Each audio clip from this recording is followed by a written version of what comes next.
लोगों से कहना चाहता हूं, कम मेक इन इंडिया।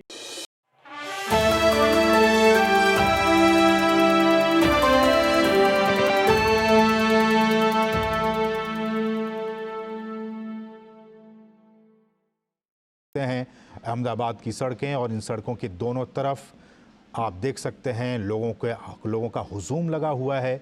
लोग दोनों ही नेताओं को, अपने चहेते प्रधानमंत्री नरेंद्र मोदी और मेहमान राष्ट्रपति संयुक्त अरब अमीरात के राष्ट्रपति शेख मोहम्मद बिन जायद अल नाहयान को देखने के लिए, उनके ग्रैंड वेलकम के लिए हाथों में तिरंगा झंडा लिए हुए उनका स्वागत कर रहे हैं।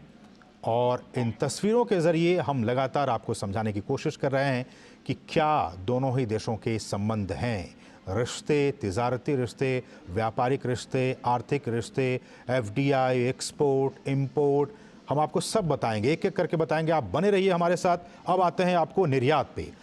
संयुक्त अरब अमीरात को भारत की तरफ से जो हम निर्यात करते हैं, एक्सपोर्ट करते हैं, उसमें निर्यात में पेट्रोलियम हम इंपोर्ट करते हैं, लेकिन पेट्रोलियम से बने जो उत्पाद हैं वो रत्न और आभूषण, जेम्स एंड ज्वेलरी। हम जानते हैं कि गुजरात इसमें काफ़ी अग्रणी राज्य है जेम्स एंड ज्वेलरी में।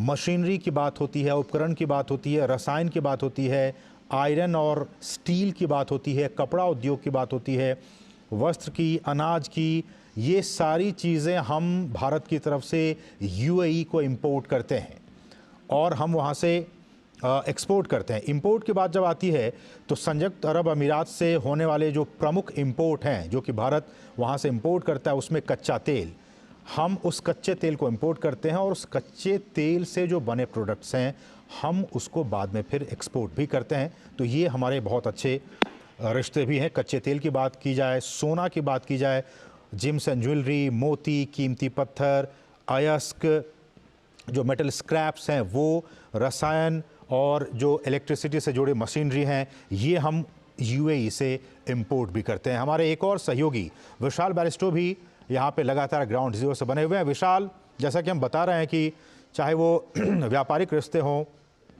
निर्यात की बात होती है, आयात की बात होती है, और बड़ी तादाद में भारतवंशी लोग भी यूएई में रहते हैं। तो ये जब प्रधानमंत्री जब भी जाते हैं यूएई, बड़ी तादाद में हम देखते हैं उन तस्वीरों के कि बहुत से लोग हज़ारों की तादाद में एयरपोर्ट पे आते हैं वेलकम करने के लिए। कहीं ना कहीं इस यात्रा के ज़रिए जो पीपल टू पीपल कनेक्शन है वो और भी प्रगाढ़ होता नजर आएगा हमें आने वाले वर्षों में। आपको ये बता दूं कि 34% जो पॉपुलेशन है यूएई की वो इंडियन ओरिजिन की है। उसके अलावा भारत संयुक्त अरब अमीरात का सबसे बड़ा ट्रेडिंग पार्टनर है और 2022 में भारत और यूएई ने एक समझौते पर हस्ताक्षर किए थे जिसका नाम था कॉम्प्रिहेंसिव इकोनॉमिक पार्टनरशिप अग्रीमेंट। उसके तहत दोनों ही देशों ने यह फैसला किया कि हम 2025 तक $100 बिलियन का अपना कारोबार बढ़ाएंगे बायलैटरल ट्रेड को लेकर। और अभी हाल ही में COP24 हुआ यूएई में, उससे पहले G20 हुआ दिल्ली के अंदर, और दोनों ही देशों ने एक दूसरे का पुरजोर तरीके से समर्थन किया। तो ये जो यात्रा है ये एक मैसेज है पूरी दुनिया के लिए, खासतौर से मिडिल ईस्ट एशिया के लिए, कि भारत और संयुक्त अरब अमीरात बहुत अच्छे दोस्त हैं, उनकी दोस्ती मजबूत है। और दोस्ती मजबूत इसलिए है क्योंकि दोनों को एक दूसरे पे यकीन है, एक दूसरे के लीडरशिप में विश्वास है। हसीन, बिल्कुल, बहुत ही महत्वपूर्ण आप बता रहे हैं कि किस तरह से जो रिश्ते हैं, चाहे वो आर्थिक हो, व्यापारिक हो, या फिर जो पीपल टू पीपल कनेक्शन है, वो भी काफ़ी प्रगाढ़ होते जा रहे हैं। और आपने विशाल CEPA का जिक्र किया, कॉम्प्रिहेंसिव इकोनॉमिक पार्टनरशिप एग्रीमेंट। मैं चाहूँगा कि इसी एक थ्रेड को लेते हुए आगे बढ़ें और बताएं अपने दर्शकों को, क्योंकि ये हमारे जो दर्शक हैं उनके लिए, उनकी जानकारी के लिए, उनके जनरल नॉलेज के लिए काफ़ी महत्वपूर्ण है कि जब से भारत और यूएई के बीच CEPA एग्रीमेंट हुआ है, CEPA मतलब कॉम्प्रिहेंसिव इकोनॉमिक पार्टनरशिप, एक समृद्धशाली और व्यापक जो आर्थिक जो समझौता है वो हुआ है। इससे हुआ क्या? इससे ये हुआ कि भारत और यूएई के बीच जो बायलैटरल ट्रेड है वो काफ़ी बढ़ गया। हम आपको बताते हैं कितना बढ़ा है। साल 2022-23 की बात की जाए तो साल 2022-23 में भारत और यूएई के बीच जो ट्रेड हुए हैं, जो वाणिज्य हुआ है, उसमें कहा जा रहा है कि रिकॉर्ड वृद्धि हासिल हुई है। जो कि अब से पहले इतनी वृद्धि कभी हासिल नहीं हुई थी जितना कि CEPA पर एग्रीमेंट होने के बाद हुआ है। अगर वित्त वर्ष 2022 की बात कर ली जाए तो जो आंकड़े हमारे पास आए हैं 72.9 बिलियन अमेरिकी डॉलर से बढ़कर वित्त वर्ष 2023 में 84.5 बिलियन अमेरिकी डॉलर का हो गया। आप समझ सकते हैं कि जो व्यापार 2022 में 72.9 बिलियन अमेरिकी डॉलर था वो 2023 में बढ़कर 84.5 बिलियन अमेरिकी डॉलर हो गया, यानी कि इस व्यापार में 16% की वृद्धि दर्ज की गई। और ये हो पाया, ये मुमकिन हो पाया CEPA की वजह से। CEPA एक बार फिर से आप समझिए, कॉम्प्रिहेंसिव इकोनॉमिक पार्टनरशिप एग्रीमेंट। अब आपको बताते हैं कि किस तरह से UAE को भारत से हम क्या निर्यात कर पा रहे हैं इस CEPA के बाद से, उसमें कितनी वृद्धि हुई है। अगर CEPA के बाद से निर्यात की बात की जाए, एक्सपोर्ट की बात की जाए, तो भारतीय निर्यात अब 28 अरब अमेरिकी डॉलर से बढ़कर अब 31.3 अरब अमेरिकी डॉलर का हो गया है। यानी कि अगर इसको फीसद के संदर्भ में समझा जाए, जैसा कि विशाल वरिष्ठ हमें समझा भी रहे थे, 11.5% यानी कि 11.8% की ये ईयर टू ईयर वृद्धि दर्ज की गई है। विशाल, बिल्कुल ठीक है आसिम आपने। और जब हम बात कर रहे हैं CEPA की तो यह जानना जरूरी है कि ये जो वाइब्रेंट गुजरात ग्लोबल समिट है वो कितना इंपॉर्टेंट है और क्यों संयुक्त अरब अमीरात के जो राष्ट्रीय अध्यक्ष है उनकी मौजूदगी यहाँ पर इंपॉर्टेंट है, क्योंकि ये एक प्लेटफॉर्म प्रोवाइड करेगा और अगर मैं कहूँ ये कैटलिस्ट के तौर पर काम करेगा कि जो CEPA में एग्रीमेंट हुआ है उसमें और तेजी आए, क्योंकि 2025 यानी कि अगले साल तक हमें $100 बिलियन का टारगेट अचीव करना है। तो ऐसे मौके पर जबकि 30 से ज्यादा देश यहाँ पर पार्टिसिपेट कर रहे हैं, भारत ब्लू इकोनॉमी में बहुत ज्यादा जोर दे रहा है, ग्रीन हाइड्रोजन पे जोर दे रहा है, आर्टिफिशियल इंटेलिजेंस, स्टार्टअप्स, तो ये तमाम वो चीजें हैं जिनको लेकर भारत और संयुक्त अरब अमीरात आपस में व्यापार में और ज्यादा बढ़ोतरी कर सकते हैं।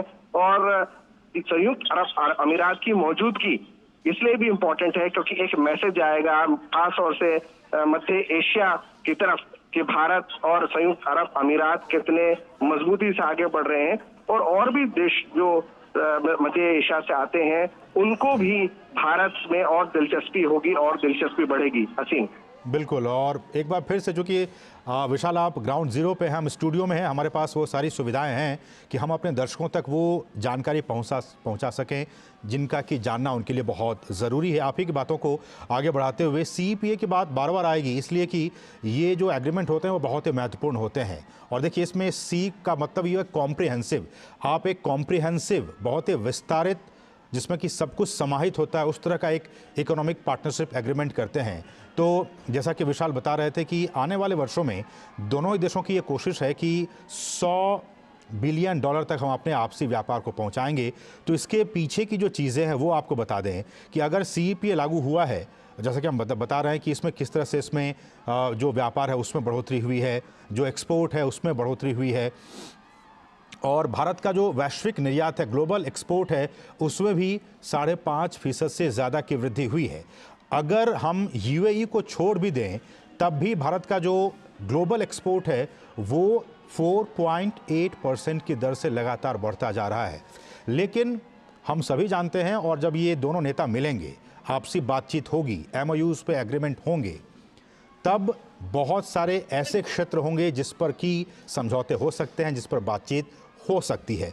ऐसे वो कौन कौन से क्षेत्र हैं जिनमें कि हम, अगर खासकर भारत की बात करें, जिसमें कि हम निर्यात कर सकते हैं, तो वो ये है कि खनिज ईंधन, विद्युत मशीनरी, रत्न और आभूषण, ऑटोमोबाइल, हम चावल भी एक्सपोर्ट कर सकते हैं, अनाज भी हम एक्सपोर्ट कर सकते हैं, कॉफ़ी, चाय, मसाले, केमिकल प्रोडक्ट्स, ये हम एक्सपोर्ट कर सकते हैं।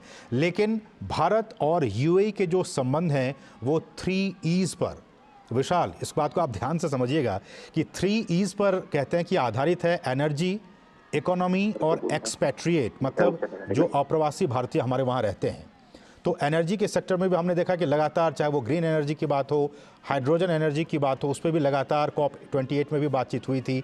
इकोनॉमी के लेकर हम बात कर ही रहे हैं, और अप्रवासी भारतीय जो 34% के 34% वहाँ की आबादी में वहाँ पे हैं, ये सारे 3E फैक्टर्स बहुत ही महत्वपूर्ण हैं, स्तंभ कहे जा सकते हैं भारत और UAE के संबंधों के बीच। बिल्कुल ठीक कहा आसिम आपने। और ये जो तमाम चीजें हैं, मैन टू मैन कांटेक्ट बहुत इंपॉर्टेंट है। हमारे संयुक्त अरब अमीरात के साथ कितने रिश्ते अच्छे हैं, इसका एक छोटा सा उदाहरण मैं आपको देना चाहूंगा कि हाल ही में जो हमारा दिल्ली आईआईटी है उसने अबू धाबी में कैंपस खोला। और ये इसलिए इम्पोर्टेंट हो जाता है कि संयुक्त अरब अमीरात जो एमिरेट्स ग्रुप ऑफ एमिरेट्स है, अलग अलग अमीरात है वहां पर, तो वो भारत के अंदर कितना इंटरेस्ट ले रहे हैं। जब दिल्ली आईआईटी का कैंपस वहां पर खुला है, उससे पहले मैंने कुछ बच्चों से बात करी थी जो दिल्ली आईआईटी कैंपस में उनको इनवाइट किया गया था, और उन्होंने आके पूरा कैंपस देखा। और खास तौर से जो ड्रोन का सेक्टर है उसमें उन्होंने काफी इंटरेस्ट लिया, आर्टिफिशियल इंटेलिजेंस में उन्होंने क्लासेस ली, और वो बहुत ज्यादा एक्साइटेड थे। और उन्होंने कहा मुझसे ऑन कैमरा बोला कि हम चाहेंगे कि हम जो दिल्ली आईआईटी का कैंपस है वहां पर हम एडमिशन लें। तो ये जो बडिंग साइंटिस्ट है, उभरते हुए जो वैज्ञानिक है, वो भारत में बहुत रुचि ले रहे हैं। और भारत, आप जैसे जानते हैं कि हमने चंद्रयान-3 की सफलता के बाद अब आदित्य L1 मिशन भी हमारा सफल रहा है। तो पूरी दुनिया देख रही है कि साइंस एंड टेक्नोलॉजी में भारत कितनी तेजी से आगे बढ़ रहा है। हाँ, हमारे जो ट्रेडिशनल ट्रेड है वो जरूर रहेगा, जिसमें आपने बात करी खासतौर से मिनरल ऑयल की, खनिज तेल की आपने बात करी, जेम्स एंड ज्वेलरी की बात करी। अभी पिछले महीने जब मैं यहाँ पर आया था गुजरात के अंदर, तो सूरत में दुनिया का सबसे बड़ा बुर्स जो कहते हैं जहाँ पर हीरो की ट्रेडिंग होती है, जिसे फ्रेंच में बुआ कहते हैं, वो उसका उद्घाटन प्रधानमंत्री ने किया। और वो पेंटागन से भी बड़ा है, जो रक्षा हेडक्वार्टर है यूएस का, उससे भी बड़ा है। और